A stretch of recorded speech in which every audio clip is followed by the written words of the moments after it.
Hello and welcome to Pocket Gamer.biz's in-app inspector. So in the in-app inspector we play free-to-play mobile games and have a look at the in-game economy, have a look at some of the retention mechanics and just really how the game kind of sets itself up in terms of keeping players retained and engaged in the game, how it rewards them for doing that and how it also tries to encourage them to spend real money and kind of what they get for that real money. So that's the kind of the process of what we're doing. I'm not doing a game review, I'm not really going into too much detail about how the game works, just so you know that. Okay, so this game is the new game from Glue Mobile. It is a Disney Sorcerer's Arena. It's been in soft launch for quite a few months now, so I've been playing this during the soft launch period. You can see here, I'm top left, I'm player level 28, so it's not massively powerful, but I've started to unlock a few kind of characters and started to kind of do some stuff, so have a reasonable idea how it all works. So it's always good to kind of start off a new session and kind of see kind of what's going on here. So we can see it's for well, the most interesting thing I think about this game is obviously it's Disney characters, which have great appeal from I guess everyone knows Disney characters now. Mickey Mouse, how old Mickey Mouse is now, and obviously the new kind of younger generations still know Mickey Mouse, but kind of newer thing coming through, Frozen and all that sort of stuff. So it's Disney is a kind of great brand from that point of view, in the sense that it kind of appeals to everyone, but that also throws up some problems, I think. In that, what is the kind of core audience for this, and this game should say it is a kind of turn-based squad RPG kind of game. So this is very much focused, as these games tend to be, on the hero characters. So we can see here these are the hero characters I've unlocked. This being a Disney game, this having loads of characters, we can see this is the strongest part of the game by far. So we have all these characters. You can see I've only unlocked 13 of 66. I should say I've not paid any money in the game, so I've just been playing for free. And you can see I've unlocked these characters, kind of nice little animations here. Here's Sully, and you can see he's leveled up, so he's now level 3. Or he's 3 stars and level 28. So his level is obviously relates to my level as a player. His star promotion relates to how many of the kind of shards or the cards, whatever description you use, you get. So you can see here I need to collect 30 more in order to level him up. So we can see here I can spend some various different currencies. So there's the club exchange. This is where it starts to get confusing already. There's multiple currencies here. So there's the club exchange, there's the premium exchange, so that's the hard currency. So I could spend 150 hard currency gems. I can go in and I could do an auto battle. So in many ways, this game kind of takes the classic model. So it's not really doing anything very different in terms of the kind of gameplay and the metagame from games that we've seen over the last few years, notably kind of Star Wars Galaxy of Heroes, Marvel Strike Force, quite a lot of those type of kind of squad RPG games. So in this case, I have already completed this battle here. This is the 2B Grand Campaign. I've already 3-starred it, which means I can then kind of mine it or harvest it again, just using the energy I've got. So this, talk about confusing, there are 2 different sorts of energy. You can see here there's purple energy and there's yellow energy. It's different kind of gameplay modes you use that for. But I can go in here and I can choose the number of battles, so I can basically use up all my energy. So I'm going to use, it's 8 energy units per battle, and I'm going to use up all 88. I can do 11, and that's going to take my energy down to 0, so I can hit that, auto win. We can see here I've got collected all these things. I've collected 6 of those Scully kind of shards and a whole bunch of other kind of currencies. So I could equally go and collect 3 more. I could spend my hard currency, spend 150 gems. So when we go back to Scully now, we can see I've collected 9 of the 30. So still kind of a long way to go to level him up. Obviously you need more of those kind of character shards, points, whatever, as you get on. So few of the characters so it's always interesting, I think, when you play these games, what characters they give you for free at the start. So Sully, obviously pretty well known from Monsters Inc. Although actually you kind of forget now, that's quite a few years ago now. We have Ariel, the Little Mermaid, which is an interesting one to choose. Not what you think of as a real battle character, but they've actually done a quite good job with her trident. She's quite powerful. We go through, obviously, Buzz Lightyear. Everyone knows Buzz Lightyear. We have Demona, who I don't really know. And you also notice that these are heroes and villains, so very much again like the Star Wars kind of or the superhero kind of games. They have a light or dark side in Star Wars, heroes or villains. In this game, you can, in some of the modes, you have to just use heroes. In some, just villains. Some you can mix them up. Mickey Mouse, we have this kind of thing here where we can have different costumes. So we can go and obviously this is like another monetization sort of thing. So you get the basic Mickey Mouse, and if you want to go and collect 100 of those, you're going through here. This item is unlocked via pre-registration rewards. So another kind of thing I should have done. And not all characters have multiple uniforms, but this one does Aladdin. You have the kind of Prince Aladdin. So I've got 25 of those. They had a big limited time event during soft launch on those, so I collected 25 of those, but not enough, obviously. And then we have a few more, so we can kind of go through Captain Hook, Tinkerbell. Obviously some of them are better known than others, and obviously people have their own kind of favourites. I guess Jack Skellington, pretty much everyone's favourite, I would think. But you need to collect 80 of his tokens. I've only collected 13. So I mean, we can see how this goes all the way down here. So who we got at the so probably my favourite one, Stitch. But I haven't collected any Stitch tokens. So that's kind of the basic. I think for me the basic kind of driver would be, for most players, is there are certain characters they will want to unlock, and they will either pay money or grind out in order to get a Jessie or a Zorg, Emperor Zorg. Okay, so we get a lot of these pop-ups. So I would say this game is pretty aggressively monetized. I don't mean that in a bad way. I just mean there are some games where you kind of have to go and find what you can do with money. You have to go and find the store, and there's always, in all free-to-play mobile games, you can spend large amounts of money if you want to. This game is quite aggressively, or this game is designed in a way that if you really want to go faster, you have to spend money. So I don't mean aggressive monetization in a moral sense. You might have a moral view on whether that's good or bad. I don't have that. But there is a lot of these kind of pop-ups, and there is a lot of monetization in here. So we go to the store. This store is busy. We'll go into the pass holder stuff in a minute, but we have here, here's Ian Lightfoot. So he's, I believe, from one of the latest Pixar films that I can't remember the name of it at the moment. But you can see here, to unlock him, this is a time limited, 10-day time limited, $15. I'm in the Canadian App Store actually, so it's slightly different to the US dollar. And we have these other characters. So these are all from onwards as the film, isn't it? So if I spend 110 Canadian dollars unlocking all those characters. There's a Mulan bundle at the moment. So these are pretty, I don't think many people are going to kind of go for that. Many people are going to spend over $100 by unlocking those things.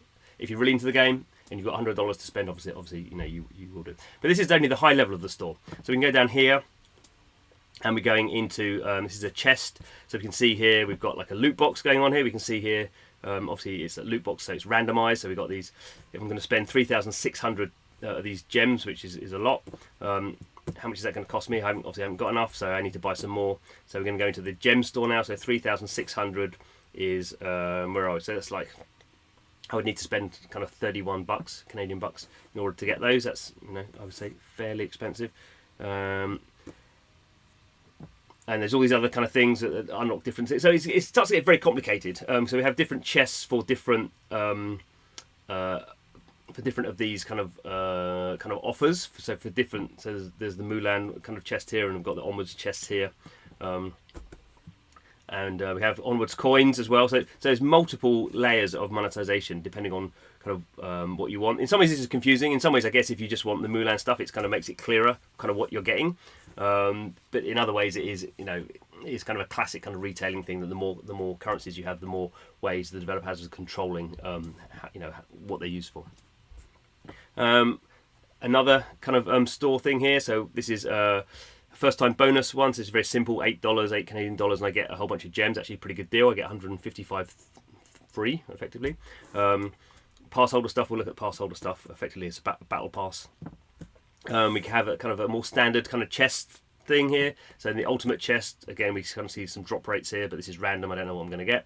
And then we have some free ones here, so I can open like a free chest. There's one is every day. So I got some Sheriff of Nottingham shards, tokens there and some other kind of currency.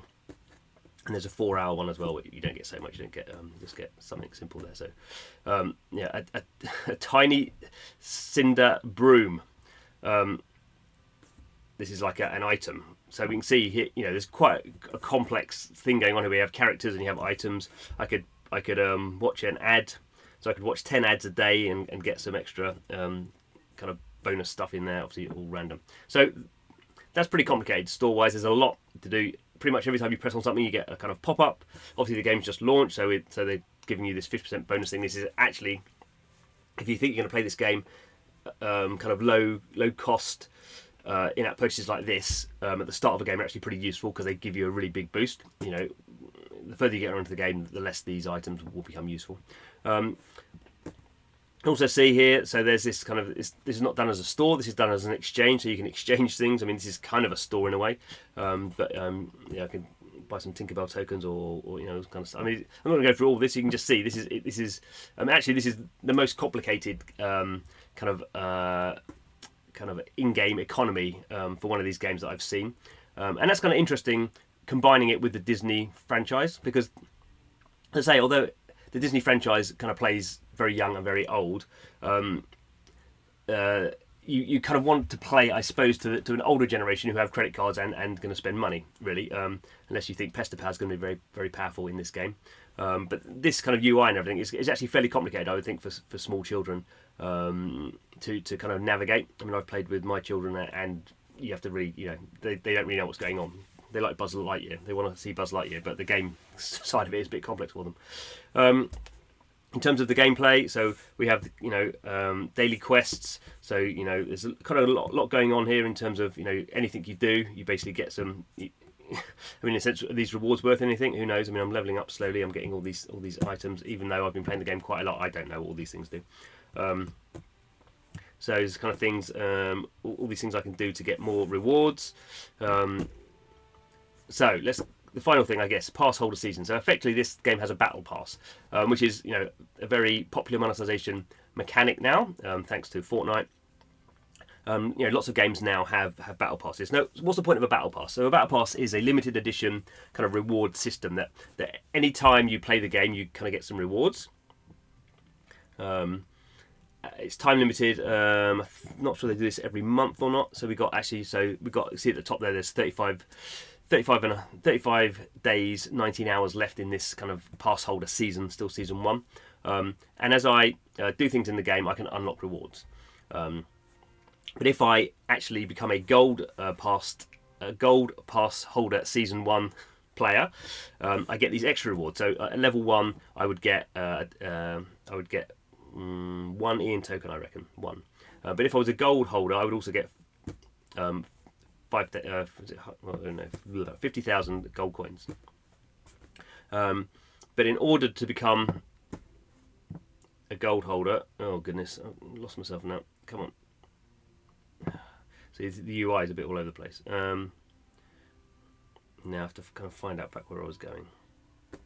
Yeah.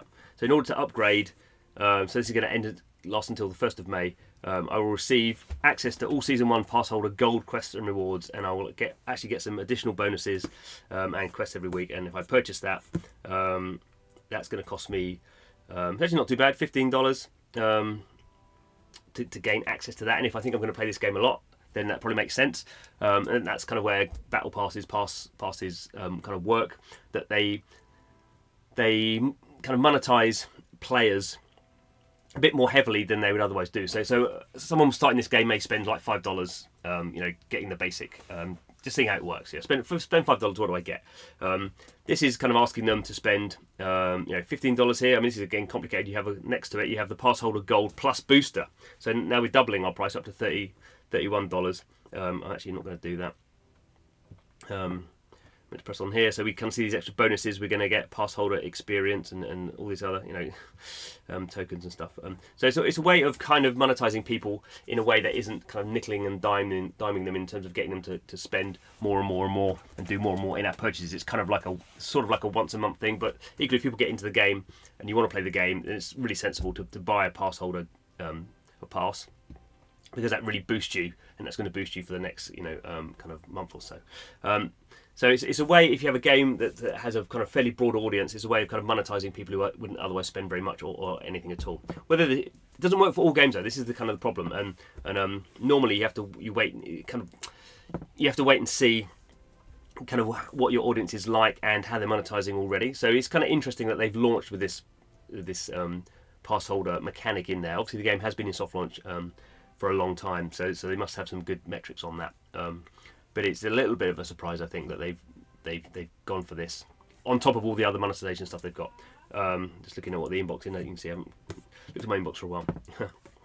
And in terms of like the actual kind of modes, so there's vast amounts of modes. I mean, this is a tower of endurance, so it's kind of like an endless battle thing. We have the sorcerer's tournament, so this is playing other players. I'm not going to play a game, but you can kind of have to. Have I set my defense? Let's have a look. Yes, yeah, so that's my defensive team. So other players can play against them. The AI will control my moves. The Summoner's Challenge thing, so this is another mode where you kind of earn upgrade materials, limited time events. So at the moment we're on we've seen a lot of retailing around Onwards and Mulan, and this is the old one. Yes, there's a few Aladdin one and Incredibles one. Club Dungeon. You have to, this is a alliance structure. So you can join a club, and then there's a dungeon for that. Club Conquest. I mean, I'm not in a club, so I don't know what's going on there. And then on top of that, you have all this. So this is the basic mode, where you have a grand campaign where you can mix up kind of heroes and villains. You have the heroes campaign, you have the villains campaign, you have the PvP arena, fighting other people. So this is a very deeply featured game. I think the interesting thing will be how well this very complicated kind of retention model, and I think it is a fairly good retention model, because every time you come in, you kind of get rewarded with stuff. So it's very, you kind of come in and like get loads of stuff. The problem kind of is it's so complicated, you're not really entirely sure what all the stuff. I mean, I'm not I'm not entirely sure what all the stuff I'm getting is. And how useful it is. So you're kind of a little bit kind of confused by all this kind of blinding rewards structure. But I do kind of think my biggest concern, I guess, is how well this very complicated game design, metagame economy kind of design is matched to the basic kind of Disney character licenses. And I mean, I'm not a game designer, so I don't know that. But that would be my. If the game works really well, I think it will be because they have kind of worked out what their audience is, and they kind of characters that they've kind of chosen kind of fit potential high spenders. If the game doesn't work, I think it will be because it attracts a younger audience who don't have the money in order to kind of monetize in a way that, maybe like Star Wars is probably a little bit different in the sense that it has a more kind of middle-aged sort of audience, even though it does attract a lot of young people as well. Anyway, that is the In-App Inspector. Thanks for watching this video. And if you have any comments, please put them in the comments box. But otherwise, hope to see you again soon.